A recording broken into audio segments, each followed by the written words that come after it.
Eu sou Márcia Tiburi, sou professora de filosofia, sou filósofa, escritora. A gente poderia começar se questionando o que significa ser homem, o que significa ser mulher.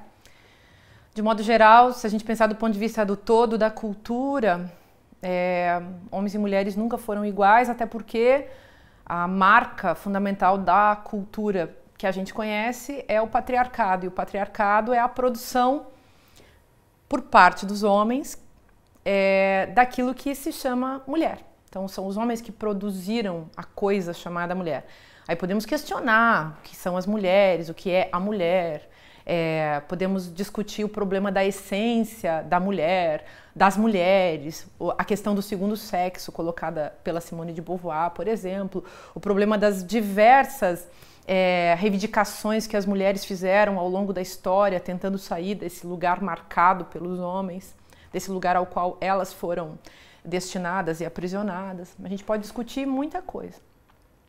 Agora, se a gente for pensar a questão homens e mulheres, levando em conta o significado da própria religião na nossa cultura, o que significa ser homem e mulher perante a religião, então aí nós temos um grande problema, não talvez tão grande para os homens, mas um problema muito grande para as mulheres, porque as mulheres foram tratadas por todas as religiões, sobretudo as religiões monoteístas, que têm um privilégio na nossa cultura, em todas as culturas imenso, as mulheres sempre foram tratadas como algo secundário, algo menor, algo que deveria ser, enfim, colocado numa posição de subalternidade, subserviência, dominação, enfim, as mulheres foram colocadas como um grande outro negativo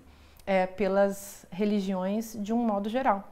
As religiões contribuíram, então, para a sustentação disso que a gente pode chamar, no sentido muito genérico, de patriarcado, como o sistema da dominação masculina, que é um sistema tanto político, quanto econômico, quanto simbólico, quanto prático, quanto cotidiano e atinge a todos nós, a todas nós. Não nas religiões monoteístas não existe a menor chance. As religiões monoteístas, tanto o cristianismo, quanto o judaísmo, quanto o islamismo, são religiões que abominam as mulheres.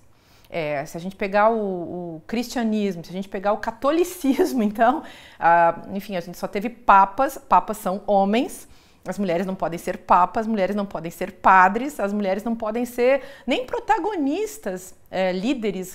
Quando elas são líderes religiosas, elas são bem controladas dentro dos seus cenários. Claro que as mulheres podem, por exemplo, estudar teologia, eu acho que isso é um avanço, mas o estudo da teologia é um estudo que não deriva da oportunidade ou da autorização para que as mulheres se envolvam com teologia, e sim para o fato ou pelo fato de que as mulheres têm há pouco tempo, há um século, menos de um século, o direito de estudar. E quer dizer, então elas podem estudar também teologia. Mas, digamos, as mulheres elas sempre foram alijadas, foram alienadas, foram até mesmo, melhor dizer assim, e mais claro, né? As mulheres foram proibidas de exercer, inclusive, a reflexão e o pensamento acerca da religiosidade que compõe esse cenário aí do campo da teologia. Então, eu não vejo, assim, grandes avanços, não por conta da religião. Se existem avanços para a vida das mulheres é por conta do feminismo. A religião, com todo o respeito à crença e à fé que as pessoas podem sentir, que isso é uma coisa infinitamente mais complicada, só atrapalhou a vida das mulheres. As pessoas não são iguais nunca. A gente pode começar com essa questão que é bem abstrata e bem metafísica. Ninguém é igual a ninguém. Ao mesmo tempo, é claro que existem semelhanças entre nós. Do ponto de vista, digamos, de uma reflexão sobre as essências, a gente sempre pode justificar tanto a semelhança quanto a diferença. Agora sim, do ponto de vista dos direitos, é claro que mulheres e homens não têm direitos iguais. É claro que a sociedade que a gente vem chamando de patriarcal, que é a sociedade da dominação masculina, tem gente, aliás, que nem gosta mais de usar esse termo patriarcal. Eu acho que ainda vale a pena, porque ainda reflete um sistema, um todo, que é linguístico, que é prático, que é metafísico, que é epistemológico, que é terminológico e que define, afinal de contas, que os homens têm um lugar primário, as mulheres têm um lugar secundário, os homens têm um lugar essencial, as mulheres têm um lugar inessencial na ordem da cultura. E claro que isso também se reflete na esfera política, na esfera do direito, na esfera da justiça e é nessa esfera que é a esfera do nosso cotidiano, que é a esfera da ética. Então, também, não apenas do ponto de vista da política, das nossas relações institucionais, das nossas relações no âmbito da esfera pública, mas também no âmbito mais miúdo da esfera privada, nesse lugar onde nós estabelecemos contato uns com os outros. Nós podemos medir o machismo nas nossas relações mais simples, nas nossas relações mais miúdas, mais cotidianas, no contato com os nossos amigos, no contato com os nossos colegas de trabalho, no contato, enfim, com um homem qualquer com quem a gente cruza na rua, dentro de um ônibus, num metrô, andando, enfim, passeando num lugar qualquer, no shopping center ou até mesmo dentro da igreja. Então, todas as nossas relações, as mais miúdas, as mais simples, as mais cotidianas, estão marcadas por esse miasma, vamos dizer assim, do patriarcado, por essa regência, por essa vigência dessa diferença entre homens e mulheres, que não é uma diferença essencial, não é uma diferença natural, pura e simplesmente, mas uma diferença cultural, uma diferença que é promovida, patrocinada pelas próprias pessoas, que deriva também das crenças que as pessoas têm nelas mesmas relativamente ao que elas são, ao que elas vivem e ao que significa esse mundo no qual a gente está. O discurso antifeminista, ele faz parte da história do patriarcado, ou seja, da dominação masculina contra as mulheres. Quando a gente fala as mulheres, também a gente está falando todos aqueles que foram marcados como mulheres dentro dessa tradição. E todos aqueles que tenham um nexo muito forte com a questão do feminino, os homossexuais, os travestis, os transexuais, ou seja, tudo aquilo que é da esfera do chamado feminino foi abominado, foi violentado por esse cenário discursivo, simbólico e prático que é o patriarcado, essa coisa que eu estou chamando aí de patriarcado. Então, o feminismo, ou melhor, sempre a lógica da dominação masculina sempre precisa necessariamente atacar o feminismo. E um dos jargões que rolam por aí, que as pessoas falam, é que o feminismo é ultrapassado. Ai, que fácil, né, dizer que o feminismo é ultrapassado. É muito fácil falar isso. E as pessoas adoram falar isso porque elas adoram odiar o feminismo, porque o feminismo é revolucionário. Então, todos os conservadores vão odiar o feminismo. Nunca vi um conservador gostando do feminismo. O feminismo é para aquelas pessoas que gostam de transformações sociais, de mudanças, que gostam do espírito revolucionário. O que é o espírito revolucionário ao qual eu estou me referindo? É o espírito de uma transformação na direção das liberdades individuais que respeitem ao mesmo tempo a coletividade. É claro que o feminismo é uma política, ao mesmo tempo o feminismo é uma ética. É essa ética que entre homens e mulheres ou entre pessoas singulares vai exigir respeito. Aliás, historicamente, todos os avanços sociais que nós conhecemos estão ligados ao feminismo ou aos impulsos feministas da nossa história. Por exemplo, o que as mulheres não sabem, as mulheres que hoje são médicas, advogadas, administradoras de empresas, as mulheres que simplesmente podem ir e vir, as mulheres que têm o direito mais básico de ir e vir, de se divorciar, enfim, essas mulheres, elas não sabem o tanto que elas devem ao feminismo. E no caso dessas mulheres que estudaram, isso é muito importante, porque uma das primeiras reivindicações do feminismo na sua história, desde a Idade Média, aliás, desde a Antiguidade clássica, greco-latina, e da Idade Média, e depois na Idade Moderna, foi a reivindicação pela educação das mulheres. As pessoas acham que a educação das mulheres surgiu, sempre esteve aí, que sempre foi possível, como foi possível para os homens, mas não é verdade. As mulheres tiveram que conquistar a educação, a sua própria formação, a sua própria escolaridade. E isso só foi possível a partir da fala e da reivindicação das mulheres que se autoproclamaram feministas historicamente. E isso é uma coisa importante, que as mulheres se autoproclamem feministas, que elas digam eu sou feminista, é importante porque elas marcam um lugar político, claro, um lugar também institucional, mas é um lugar de criação de sujeito histórico. Tipo, eu estou me dizendo agora feminista para marcar um lugar da minha própria liberdade em nome de uma causa que é a causa das mulheres que foram oprimidas, maltratadas, subjugadas, violentadas, mortas pelo sistema chamado, então, aqui nesse contexto de patriarcado. A maternidade, por um lado, ela é uma potencialidade de várias pessoas, é uma potencialidade natural, digamos. Ela pode também ser vista como um conceito. Existem filosofias, teorias que discutem inclusive a maternidade como uma categoria ética. Então, digamos, se as pessoas pudessem maternar, se os homens pudessem ser maternos, talvez eles pudessem, inclusive, ser mais éticos. Receber o outro, acolher o outro, suportar o outro, atender o outro, cuidar do outro, né? Então, essas éticas baseadas no cuidado, elas têm um certo nexo com essa questão da maternidade. Então, a maternidade também pode ser vista como algo simbólico.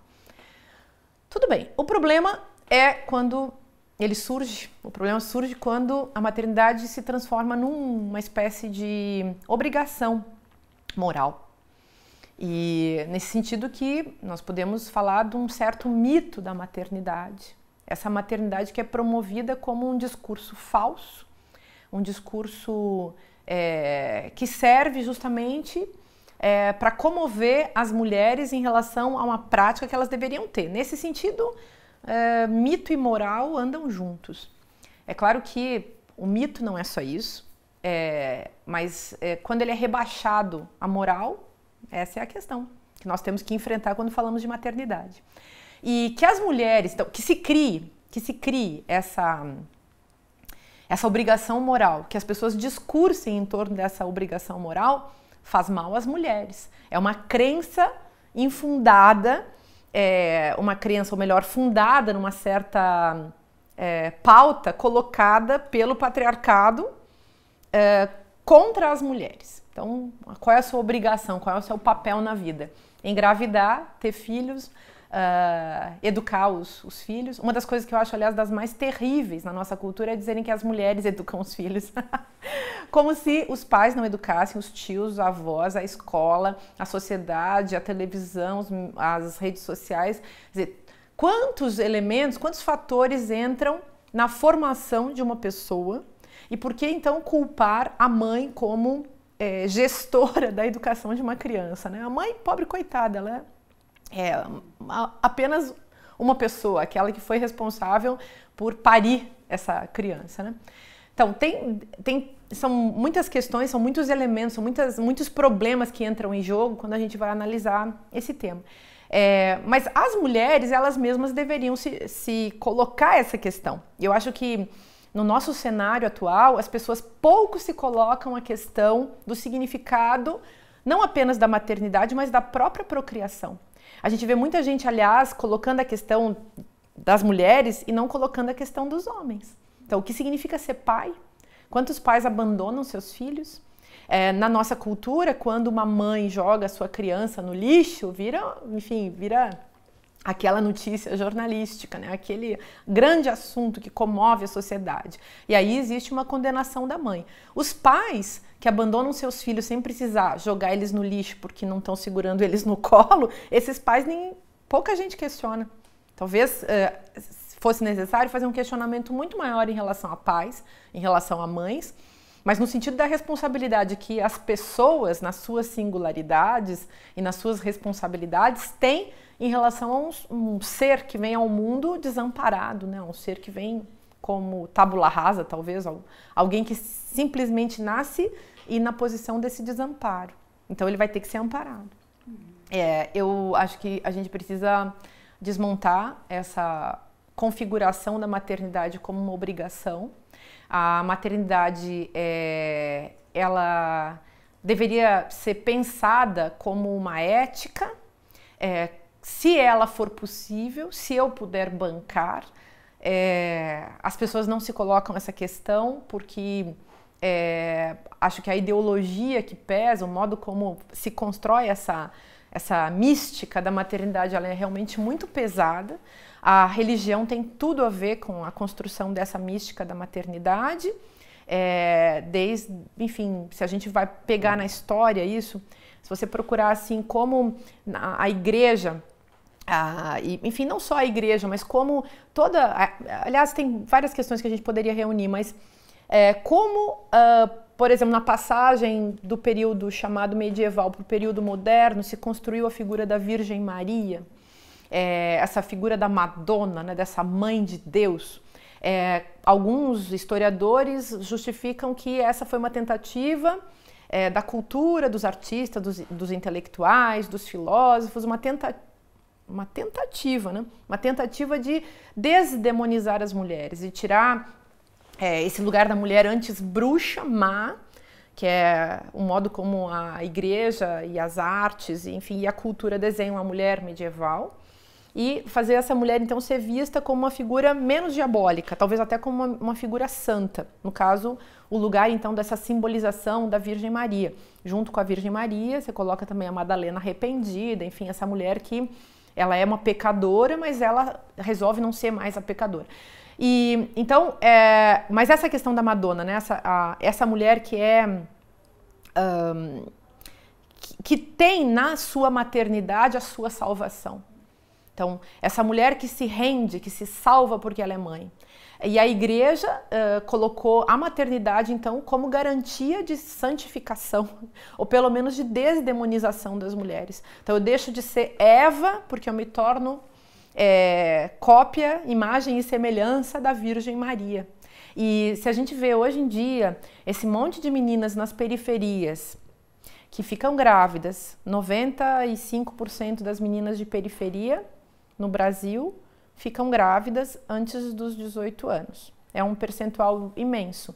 E desse percentual, 95% delas ficam grávidas pela segunda vez. E para essas moças de periferia, essas meninas, que são quase crianças, a maternidade é um upgrade simbólico tremendo. Realmente é um verdadeiro valor na vida delas. Elas se tornam mais e melhores, elas adquirem um status no contexto da sua comunidade, um status social imenso por se tornarem mães. E é por isso que elas engravidam também, por isso que elas aceitam engravidar. As meninas de classe média alta tomam anticoncepcional, vão no ginecologista e quando engravidam, abortam. E aí vem a questão também do aborto. O aborto. Pois é, o aborto. Tem uma charge do Angeli, que eu acho muito engraçada, uma tira do Angeli, que aparece o Papa dizendo, você não pode abortar, um Papa desse, né? Você não pode abortar, vamos controlar o seu corpo, sei lá. E a personagem que recebe esse discurso só olha, tipo, não entendendo nada. Ou seja, uma pessoa que não é crente ou fiel, enfim, de qualquer tipo de religião, uma moça ateia, ouve esses caras todos falando, esses caras da religião, os pastores e padres e papas e sei lá o quê, e ela fica, não tô nem entendendo o que esse cara está querendo dizer. No entanto, uma moça que tenha, uma mulher, enfim, que tenha sido criada dentro de uma tradição religiosa, qualquer uma delas, terá o seu corpo controlado por esses discursos, ou seja, assimilará esse discurso, levará a sério esse discurso e transformará esse discurso que ela ouviu, dentro do qual ela foi criada, numa prática de vida. Então, eu devo ser mãe e eu não devo abortar. Ela não age como um sujeito autônomo e livre em relação à sua própria vida e ao seu próprio corpo, porque ela aceita o controle, a docilização, como dizia Foucault, do seu corpo por parte do discurso desses religiosos, desses líderes religiosos. Então, Em relação a isso, o que as mulheres podem fazer? Pensar mais nelas mesmas, pensarem no seu próprio desejo, pensar no que elas esperam, no que elas projetam para a sua própria vida. Isso não quer dizer que elas não possam ter filhos. A maternidade deve ser uma escolha. Aliás, para que a maternidade possa ser ética, ela deve ser uma escolha. A maternidade não pode ser um acaso, nem uma brincadeira. E as pessoas pouco se colocam essa questão. Homens e mulheres, aliás, não se colocam a questão da procriação. Tem um filósofo aqui no Brasil, chamado Júlio Cabreira, que escreveu um livro chamado Por que te amo, não nascerás. É um questionamento sobre o problema da procriação. Aí ele fala, por que as pessoas têm filhos? Por muitos motivos, são todos motivos manipulatórios.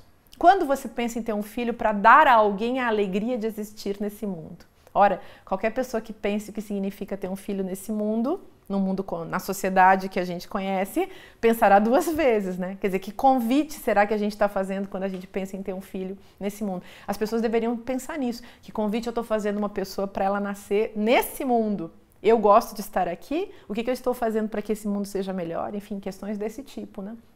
Mas eu acho também que tem uma outra... não sei se estou me estendendo muito, né? Mas enfim, vou colocar mais uma questão. Tem uma questão que eu acho das mais sérias para a gente pensar o tema do aborto. As mulheres, então, não pensam na sua própria maternidade, na sua própria procriação e no aborto que elas podem fazer. E não pensam também no aborto como uma questão social, política e pública. Então, é preciso pensar nisso. Mesmo que eu não queira fazer um aborto para mim, o aborto deveria ser legalizado num país democrático em que, na prática, milhares e milhares de mulheres praticam muitos abortos, pagando muito dinheiro ou se submetendo a procedimentos os mais nefastos para os seus próprios corpos. Então, que as pessoas não pensem a questão do aborto como uma questão pública, eu acho preocupante. É claro que ela é uma questão de foro íntimo, mas não é o meu foro íntimo que deve decidir as questões públicas. O meu foro íntimo deve dialogar com as questões públicas. E assim eu acho que também em relação à religião.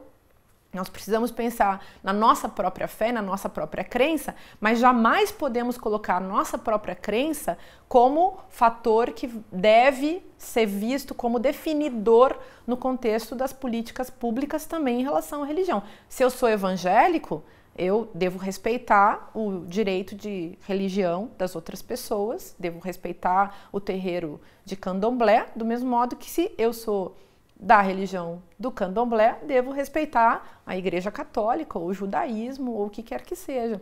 Essa intolerância religiosa, esse desrespeito geral, acho que realmente ele afeta as nossas vidas de uma maneira radical.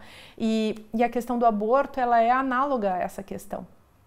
Nós precisaríamos aprender a discutir a questão como questão política e pública. Depende porque o sexo e o prazer, as vontades do corpo, também são políticas. Então, é uma ilusão nossa essa crença de que aquilo que eu fizer comigo é apenas meu. Aquilo que eu faço comigo é apenas meu se isso realmente me liberta. O problema é que às vezes o meu próprio prazer me aprisiona.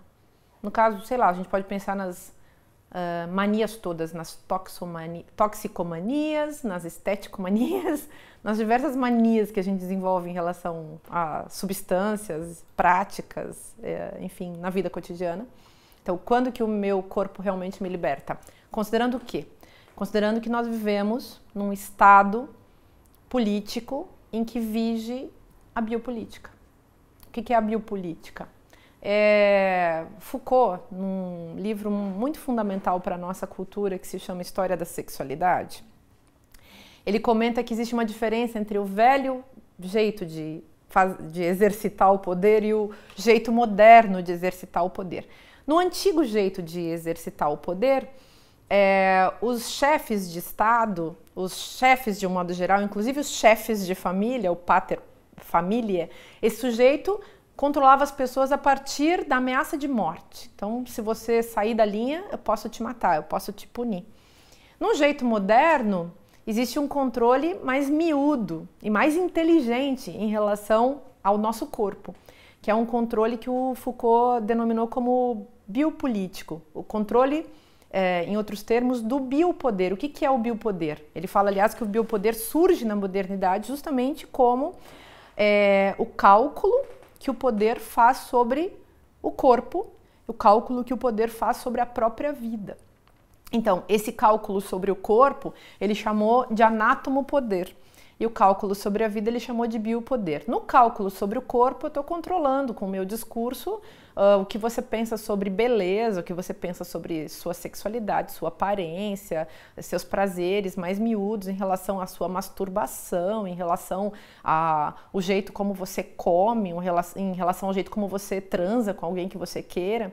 Mas, em termos de biopoder, entra em jogo justamente um controle muito maior muito maior numericamente, que vai atingir então a própria população, a população do mundo, a população de um país, a população, sei lá, a audiência de televisão pode ser considerada uma população.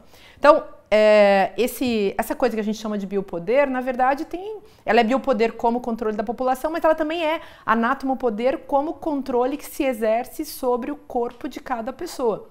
Quer dizer, como é que eu posso comprar um discurso em relação ao que é sexo e o que não é sexo. E o Foucault, nesse livro, ele fala uma coisa muito interessante. Ele fala que sexo é uma armadilha, né? As pessoas caíram na armadilha do sexo. Então, o sexo tem que ser questionado também. Hoje em dia, eu acho que na nossa ordem cultural, na nossa experiência cultural contemporânea, existe um tremendo de um questionamento sobre isso, que começou muito com o feminismo. Então, toda a presença atual, bem marcante, do feminismo, dos movimentos LGBT, todo esse cenário LGBT, enfim, toda a discussão sobre trans, pans, ultra, enfim, toda essa sexualidade em estado de céu aberto, assim, as pessoas exercitando sua sexualidade, isso é positivo se a gente pensar que isso é um questionamento da ordem, do padrão, dos dogmas relacionados à sexualidade, com os quais a Igreja sempre tratou. A Igreja ajudou, segundo Foucault, a produzir a mística do sexo. Essa ideia que a psicanálise depois aproveitou, de que se eu descobrir qual é a minha sexualidade, então eu descobri tudo sobre minha vida. Isso é a armadilha que o Foucault desmonta nesse livro da história da sexualidade. Quer dizer, se eu descobrir a minha sexualidade, eu não vou estar descobrindo senão a minha ficção em relação à minha sexualidade. Então a sexualidade é uma invenção. A sexualidade é o discurso e a prática em torno da coisa que é outra ficção, que é a coisa chamada sexo. O sexo também é uma ficção. Mas são ficções importantes. O sexo é uma ficção tão importante quanto Deus, que é uma outra ficção muito interessante. São ficções muito decisivas, assim como o amor, sobretudo o amor romântico, que é uma grande ficção muito decisiva nas nossas vidas. Se nós aprendêssemos a discutir mais as nossas grandes ficções, talvez a gente pudesse também entender as pequenas ficções do cotidiano e as armadilhas nas quais a gente se coloca por força do fato de que o discurso controla o nosso jeito de pensar a vida e controla o nosso jeito de proceder, de agir em relação à vida como um todo e a nossa vida própria, né? A nossa vida mais particular. Mas o Foucault fala uma coisa também muito bacana nesse livro, que é assim, tudo bem, o sexo é uma armadilha, mas e o prazer? O prazer pode ser diferente. Você já ouviu falar em gente casta? Tem gente casta, gente que nunca transa. Tem gente que nunca transa e é muito feliz. Mas, numa sociedade em que o sexo também virou um imperativo, uma obrigação, então você tem que ser uma persona sexual. E se você não for? E se você estiver bem sem isso? Podia ser, né? Mas o sexo ele foi tão importante como mecanismo também de controle das pessoas que, num certo momento da história, ele passou a ser uma obrigação. Ele se tornou uma obrigação. Então você tem que transar do mesmo modo como você tem que ser mãe. Do mesmo modo como um homem não pode ser broxa, ele tem que desempenhar, ele tem que dar cantada. Tudo isso, gente, é muito velho. Tudo isso é muito antigo, tudo isso realmente é muito ultrapassado. E ultrapassado no sentido de que não faz mais sentido na nossa vida. Nós vivemos assim a chance de uma libertação em relação, não digo nem ao sexo, quem quiser ter sexo que tenha, mas a gente vive uma libertação em relação aos padrões. Nós podemos fazer o que a gente quiser. Claro que esse fazer o que se quiser tem que ser sempre considerado, debatido, negociado em relação àquilo que melhora a nossa vida em sociedade. Aí a gente pode também juntar o ético com o político, pensar na questão da convivência, pensar na questão do respeito que nós temos que ter uns com os outros em relação àquilo que são valores nossos e aquilo que, enfim, pode promover uma existência mais agradável. Se a gente pensar na questão do sexo como tabu, aí sim, a gente encontra todo o cenário da repressão em relação à sexualidade. E eu lembro, por exemplo, daquele filme do Leopardo, do Visconti, que como era o nome dele agora? Poxa, eu não vou lembrar o nome do personagem. Enfim, o Conde, ele é casado com uma mulher e ele vai procurar uma prostituta. E ele procura uma prostituta, a prostituta, quando ele bate na porta dela, ela puxa ele pra dentro e ele estava acompanhado do padre nessa cena. O padre tinha ido fazer uma visita à cidade com ele, o padre fica todo escandalizado. Mas depois ele explica para o padre por que ele foi atrás da prostituta. Ele diz, eu casei com uma mulher que teve vários filhos com essa mulher, eu casei com uma mulher, tive vários filhos com ela, mas essa mulher, cada vez que eu chegava perto dela, ela fazia o sinal da cruz.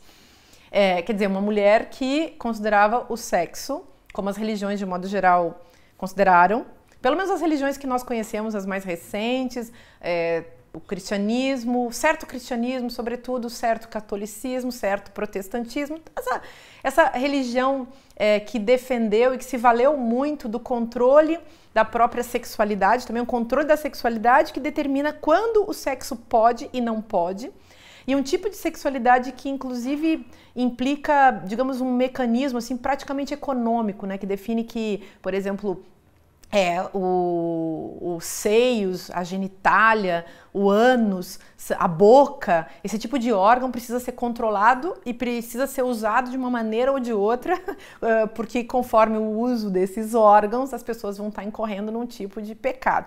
Na verdade, esses órgãos dos nossos corpos, esses órgãos que nós possuímos, que fazem parte do nosso corpo, como as orelhas, como a testa, como um braço, como um cotovelo, todas essas partes foram também simbolizadas de maneira a construir uma negatividade e uma negatividade que serve também ao controle. Então você pode usar a sua boca dependendo de qual boca você usa para fazer tal tipo de beijo, né? A coisa do beijo lésbico ou do beijo gay que tem comovido o Brasil nas novelas aqui e ali, enfim.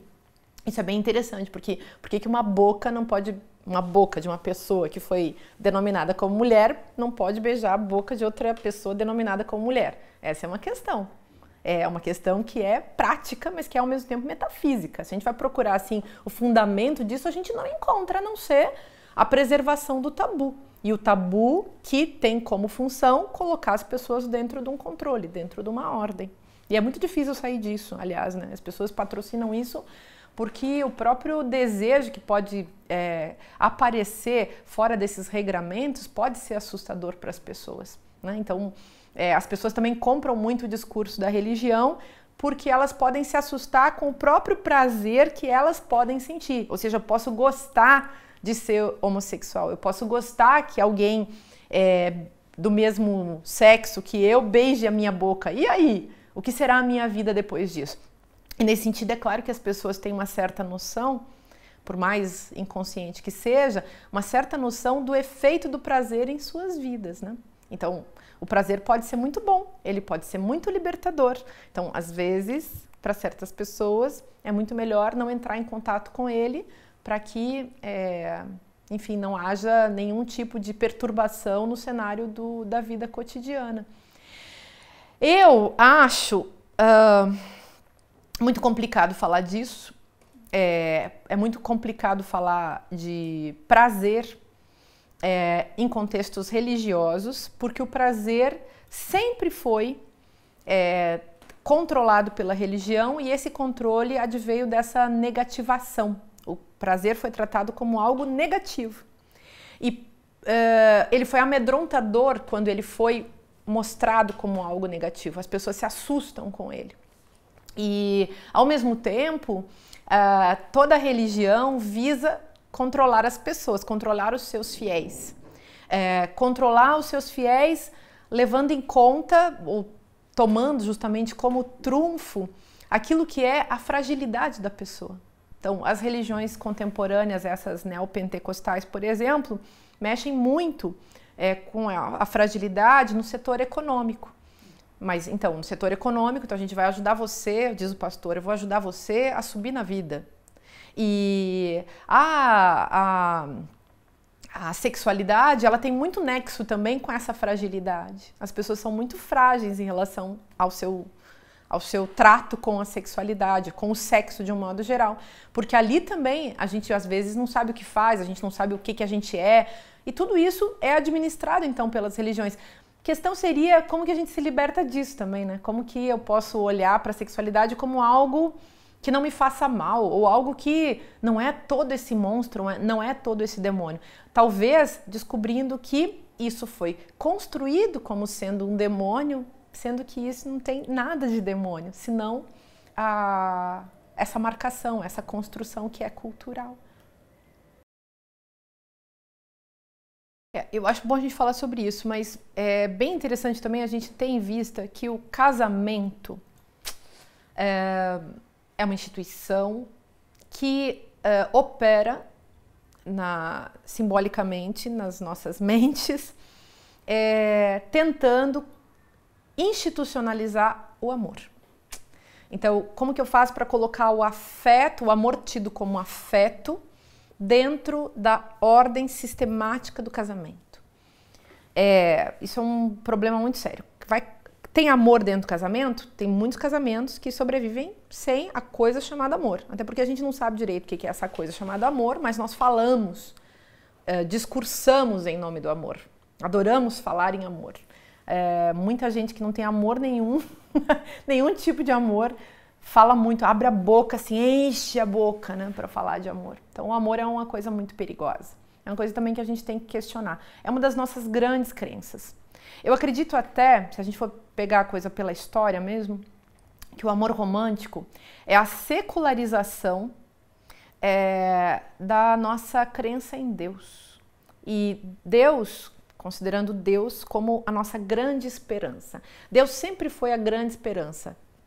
O termo Deus, a ideia de Deus, sempre representou a grande esperança, a esperança máxima, a esperança de vida após a morte, a esperança de que isso aqui foi criado por alguém, a esperança de que essa existência tem sentido, de que estamos acompanhados, de que não estamos sozinhos. Deus sempre foi tudo.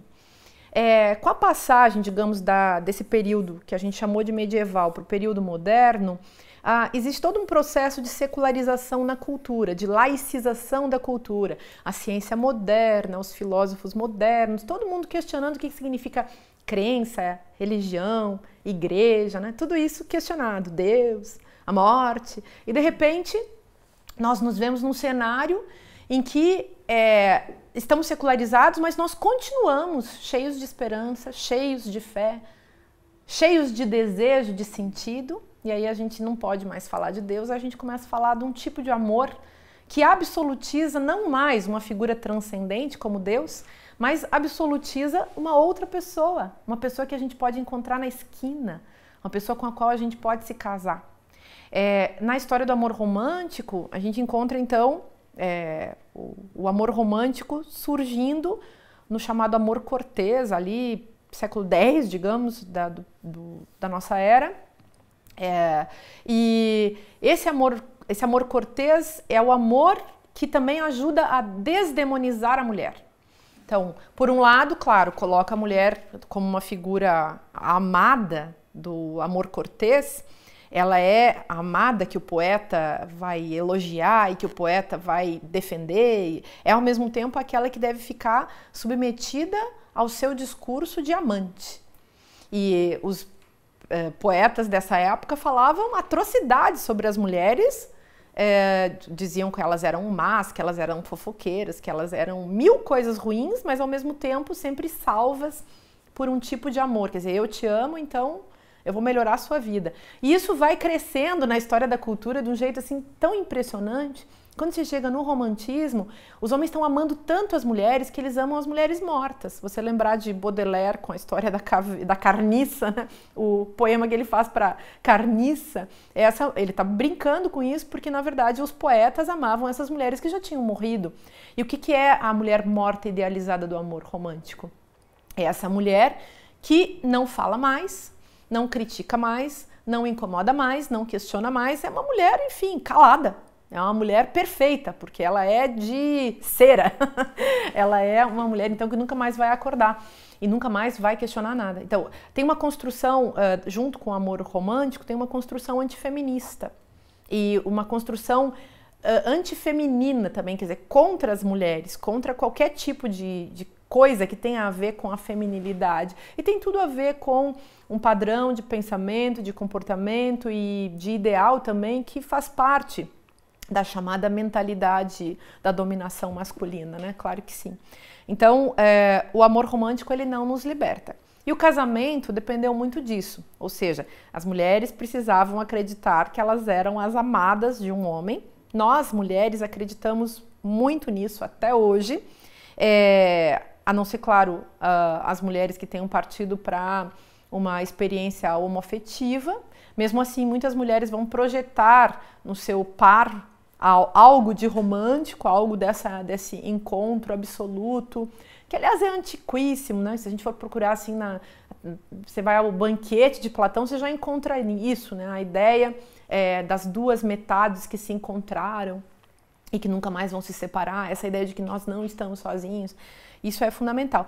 Mas o que as mulheres não percebem é como elas são vítimas. Nesse jogo homem-mulher, nesse jogo das sexualidades instauradas dentro de um contexto dessa marcação, né, binária, né, desse sexo binário, que já é muito ultrapassado na nossa época, as mulheres não percebem como elas foram vítimas dentro desse contexto binário, homem e mulher, e vítimas de um elogio. Você é bonita. Bom, desculpa, não me interessa ser bonita, pra quê? Você vai ser uma excelente mãe, ou você é uma excelente mãe, não me interessa. E se isso não me interessa, né? Ou você é sensual, que é uma das armadilhas, assim, também bem terríveis, né?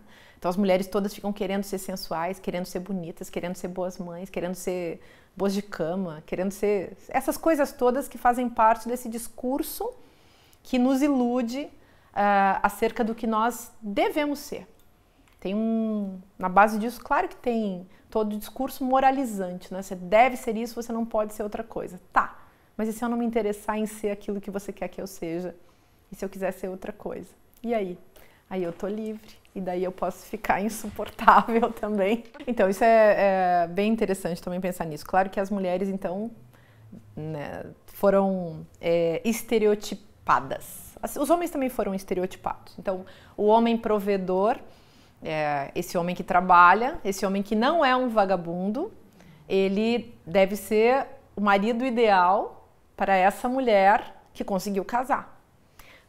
Porque dentro dessa ideologia, a mulher que não conseguiu casar, essa mulher que não foi capaz, não teve competência, essa mulher está condenada a não ter existido. Ela simplesmente não foi aquilo que ela deveria ser. É claro que na base disso tem um tremendo moralismo. Agora, esse moralismo também tem história. Se a gente pensar que antigamente, há séculos atrás, nem tantos séculos, se a gente pensar há 50 anos atrás, as mulheres ainda dependiam muito de um casamento para sobreviver. Se a gente pensar que, sei lá, o rei Salomão tinha 2.000, 3.000, 5.000, sei lá, ele tinha milhares de mulheres, era porque ele era muito rico. E essas mulheres que casavam com ele, mesmo que ele nunca chegasse perto dessas mulheres, essas mulheres que casavam com ele tinham um teto e tinham comida. E se elas não tivessem isso, elas iam viver de quê? Numa época em que as mulheres eram proibidas de tudo. E numa época em que as mulheres não eram apenas proibidas de tudo, mas se elas aparecessem também por aí, construindo suas vidas, elas seriam objeto de um tabu. Quer dizer, quem ia olhar para essas mulheres com bons olhos? Mulheres livres naquela época, imagina só.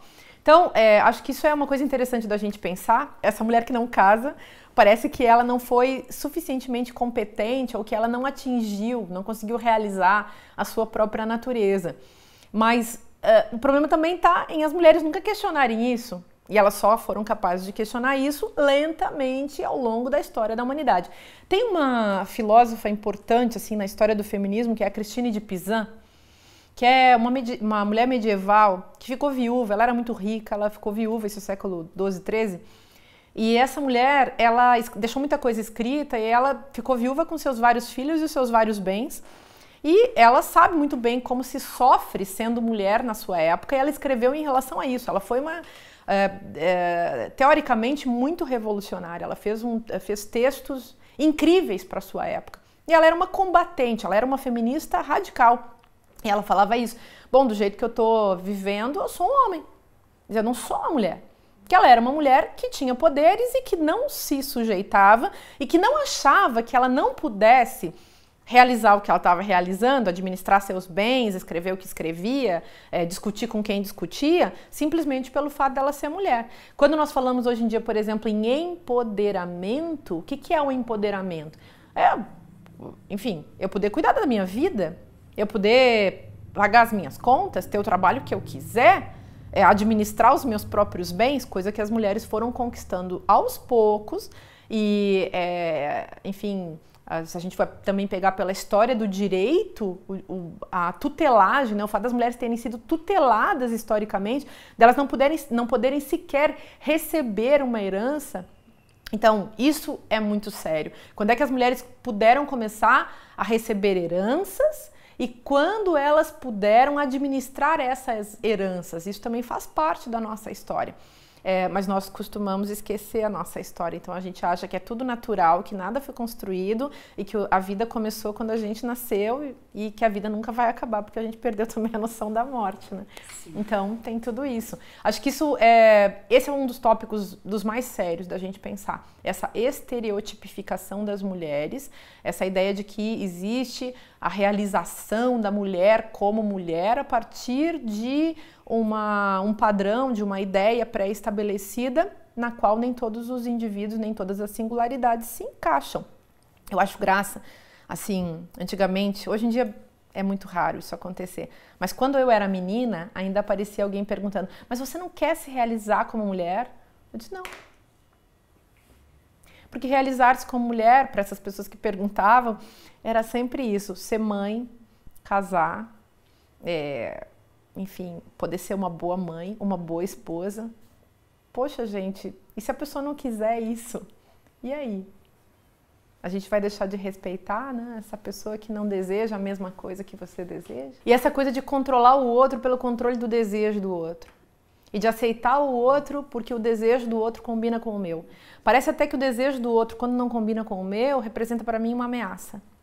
E é certo, né? Então, se você deseja na linha heterossexual, digamos, dessa binariedade do sexo, dessa heterossexualidade estabelecida como verdadeira, então tudo bem. Se você deseja um sentido homoafetivo e eu não, então não posso conviver com você, não posso respeitar você. Mas por quê? No fundo, talvez porque aquele desejo que surgiu em você me ameaça. Acho que é por isso, por exemplo, que às vezes um garoto estilo playboy desce do carro e vai lá e espanca na rua alguém que ele, na cabeça dele, pensa ou vê como homossexual.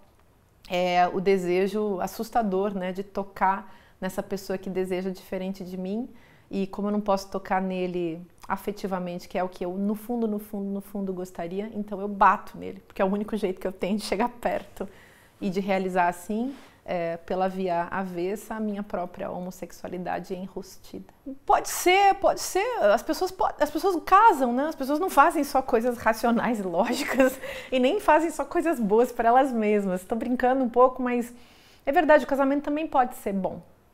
E pode ser bom se ele for ético. O problema é que, para ele ser ético, a gente tem que se responsabilizar pelo que a gente está fazendo. E a gente tem também que respeitar muito o outro. E é muito difícil se responsabilizar pelo que se faz e é muito difícil também respeitar o outro. Um casamento não deveria ser diferente de qualquer outro tipo de relação. Se eu entro numa relação de amizade com uma pessoa, existem muitas maneiras de respeitar essa pessoa e de me responsabilizar pela amizade que eu tenho com ela. A mesma coisa em relação ao casamento.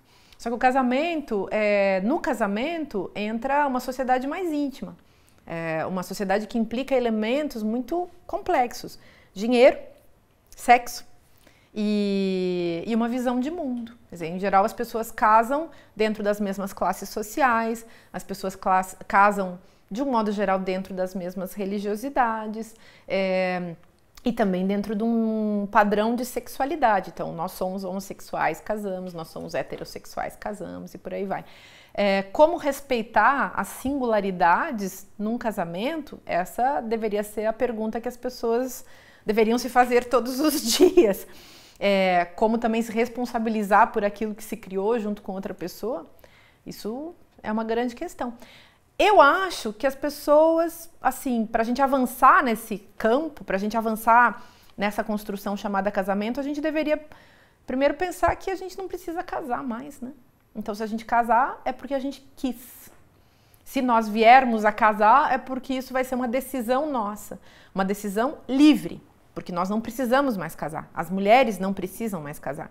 Então, se elas resolvem se casar, elas devem fazer isso pensando na sua liberdade e na responsabilidade que advém desse gesto de decisão. Isso também vale, obviamente, para pessoas, homens, sei lá, pessoas de todas as diversas sexualidades. Enfim, isso vale para toda a singularidade que resolve construir algo nesse nível institucional. É fato também que as pessoas aderem ao casamento porque a solidão é muito pesada. A solidão é dolorosa. Mas existem também várias formas de solidão. Existe a solidão positiva, a solidão negativa, a solidão do meu desejo de conviver comigo mesmo, a solidão do monge. E existe essa solidão que é abandono. Essa solidão que é complicada e que também a gente deveria, para poder casar com alguém, avaliar antes. Porque os casamentos tendem a não dar certo, porque a gente entra no casamento com a nossa solidão, essa solidão do abandono. E aí pode realmente causar efeitos danosos, catastróficos. O que é a família hoje? A família hoje continua sendo a mesma família de antigamente, mas está em fase de transição para alguma outra coisa que as pessoas talvez não estejam avaliando da melhor forma. Esses dias já faz um certo tempo, vi num programa de televisão no Rio Grande do Sul o casamento de 2 homens, um deles tinha um filho, estavam eles todos vestidos no casamento com aquelas bombachas, aquelas calças, né, aquelas roupas todas típicas da tradição gauchesca, numa fazenda, e aí entrevistavam o casal, bem gaudérios, bem gaúchos, e um deles dizia, e o filho, não sei o quê, e de repente o repórter perguntava alguma coisa sobre o futuro dessa criança que tinha 2 pais, e ele dizia assim, a única coisa é que a minha nora vai ter que se acostumar que ela vai ter 2 sogros. Eu achei uma saída muito bonita. E como os meus vizinhos, né, que adotaram um casal heterossexual, adotou 2 crianças. E um dos meninos, depois de, enfim, muitas discussões, veio perguntar à mãe, mãe, eu posso ser gay? E a mãe respondeu, meu filho, você pode ser gay, mas o único problema é que você não vai poder ter filhos se você for gay. E a criança respondeu para a mãe, mas então eu posso adotar? Quer dizer, um menino de 6 anos respondendo assim, ele é adotivo, então ele já entendeu, mas ela tinha esquecido que ela adotou essas crianças, né? Quer dizer, ela é tão natural para ela. Quer dizer, era bonito de ambas as partes, eles puderam discutir, falar abertamente. Essa família que está se construindo talvez seja essa família que consegue falar todas as coisas sem mentir, que pode ter uma prática ética de sinceridade, e uma sinceridade que se baseia no questionamento dos próprios preconceitos, que consegue se enxergar no seu próprio lugar. Então, aquela coisa de, se a gente for olhar bem para a nossa vida, todos nós erramos, todos nós se formos falar em termos religiosos, pecamos, todos nós já praticamos o mal, todos nós temos fragilidades, mas é nessa hora mesmo em que a gente reconhece as próprias fragilidades que a gente pode entrar num contato mais amoroso, mais poético, mais generoso. E nesse sentido, poeticamente religioso até com as outras pessoas. Quer dizer, eu reconheço a minha fragilidade e a sua, e a gente põe em contato essas fragilidades de um jeito a causar ternura a partir disso, né? Vamos causar uma vida de ternura. Eu gosto de pensar a família como lugar de ternura. Então, a gente tem às vezes isso com os amigos, às vezes a gente tem isso adotando um filho, às vezes a gente tem isso parindo um filho, às vezes a gente tem isso casando muitas vezes com pessoas diferentes, casando em grupo, se for o caso. É engraçado falar assim, né? Nos anos 60 as pessoas casavam muito em grupo e talvez elas estivessem muito felizes assim. O problema talvez seja a gente pensar hoje na monogamia. A monogamia tem a ver com o tipo de religião monoteísta também, quer dizer, só uma pessoa na minha vida. Isso pode causar muitos problemas, tanto para aquela que ama só uma, quanto para aquela que acha que tem que passar a vida inteira com a mesma pessoa. E se a gente lembrar, aliás, a questão do divórcio, né, quando é que ela se tornou um direito, isso também é um dado assim, para a gente levar em conta. Então, nós podemos passar a vida amando muitas pessoas, amando as pessoas de diversas formas.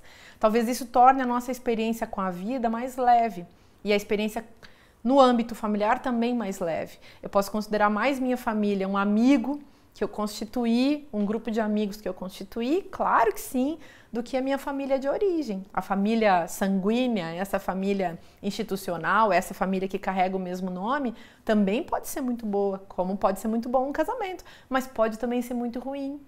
E a pessoa talvez tenha que se dar o direito de não bancar esse tipo de família. Ela também tem o direito, ela também deve talvez poder construir para si o direito de se libertar da sua própria família, de constituir uma outra família.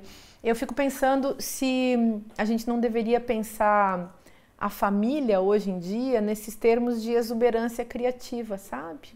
Ou seja, assim como a gente tem que recriar a escola, recriar a educação, recriar a política, recriar o trabalho, a gente tem que recriar o amor e a gente tem que recriar a família.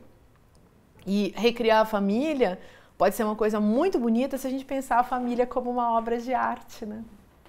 Ai, que lindo, mas ficou bom isso. Mas não é, isso ia ser uma boa ideia. Aí você pode adotar as crianças, gente. Aí você pode casar com outras pessoas. Aí você pode fazer um monte de festa, pode ser tão bom. Pois é. Então, eu acho que o mesmo princípio vale... O mesmo princípio sobre o qual a gente estava falando antes em relação ao casamento, vale também para as nossas relações com os nossos filhos. O princípio é o respeito e a responsabilidade. Não é possível construir nenhum tipo de relação sem respeito e sem responsabilidade por essa relação. Então, diferente de alguém com quem eu me caso, que eu posso me separar, eu posso amar uma pessoa por um tempo, deixar de amá-la, ou não querer mais conviver com ela por algum outro motivo, mesmo amando, enfim. Mas eu tenho que me responsabilizar por isso, né? Em relação aos filhos, os filhos são absolutos. Eles são para o resto da vida. É claro que os filhos se emancipam, eles se tornam adultos e eu posso também modificar a minha relação de responsabilidade para com eles. Mas eu acredito que o respeito ele vai ter que continuar existindo. E o respeito também tem nexo com essa ideia de responsabilidade, ou seja, com a ideia de que eu não posso esquecer essa pessoa, de que eu tenho que levar essa pessoa em consideração, de que eu tenho que me ocupar e me preocupar com essa pessoa, às vezes, que eu tenho que estar pronto para ajudar essa pessoa se ela precisar de mim. Vou colocar aqui um outro termo que eu acho que pode nos ajudar. Talvez a gente pudesse pensar mais em termos de fraternidade mesmo. A fraternidade também é um princípio que pode ser muito interessante para as nossas vidas. Então, se eu conseguir desenvolver com os meus filhos uma relação de fraternidade, do mesmo modo que eu desenvolvo com os meus amigos, Os nossos amigos, com os nossos amigos, a gente tem sempre uma relação de fraternidade, é o bro, né? É o brother. É claro que sim, se eu não tiver a capacidade de ter um brother na vida, de ter um amigão assim, que é tipo um irmão, então fui muito mal, quer dizer, me formei mal, me tornei uma pessoa que, para quem eu acho que realmente talvez tenha faltado muita coisa. Então, talvez desenvolver com os filhos mais uma fraternidade. Até porque a fraternidade, eu acho que é uma superação, é uma elevação, é uma especialização da própria responsabilidade. Quer dizer, o meu filho é pequeno e eu tenho obrigações legais para com ele. Eu tenho que pôr ele na escola, eu tenho que dar ele saúde, eu tenho que dar ele até mesmo afeto, né? Uma questão que hoje em dia se coloca em termos até jurídicos. Depois, digamos, seguindo o ritmo mais comum da vida, eu vou me tornar velho e meu filho vai então ter responsabilidades para comigo, porque eu vou estar velho, desamparado, precisando de certos cuidados que ele vai ter comigo. Se eu precisar de um médico, se eu precisar, enfim, de um lugar para morar, meu filho vai ter que providenciar esse tipo de coisa. E essas responsabilidades que são até mesmo jurídicas, é claro que elas são válidas, nós temos que levar isso em consideração. Mas, ao mesmo tempo, se eu levar em consideração só essas responsabilidades nesse nível jurídico, em cujo fundo também tem a questão ética, e se eu perder de vista que eu posso ser amigo do meu filho, então não valeu a pena ter tido um filho. Se eu não puder pensar que eu posso ser amigo do meu filho, talvez ter tido um filho não tenha sido uma coisa tão bárbara quanto eu gostaria que fosse. Então, e a amizade, nesse caso, ela está baseada nesse princípio de fraternidade. Eu poder não apenas ser pai, realizar a função paterna, que se inverte, né? Quando eu fico mais velho, meu pai é que vai ser meu filho. Se eu não puder realizar essa função fraterna de convívio, de trocas positivas, de amparo, de atenção, de, sei lá, respeito mesmo, então, se eu não puder realizar isso, meu mundo... talvez tenha faltado alguma coisa nesse mundo, né?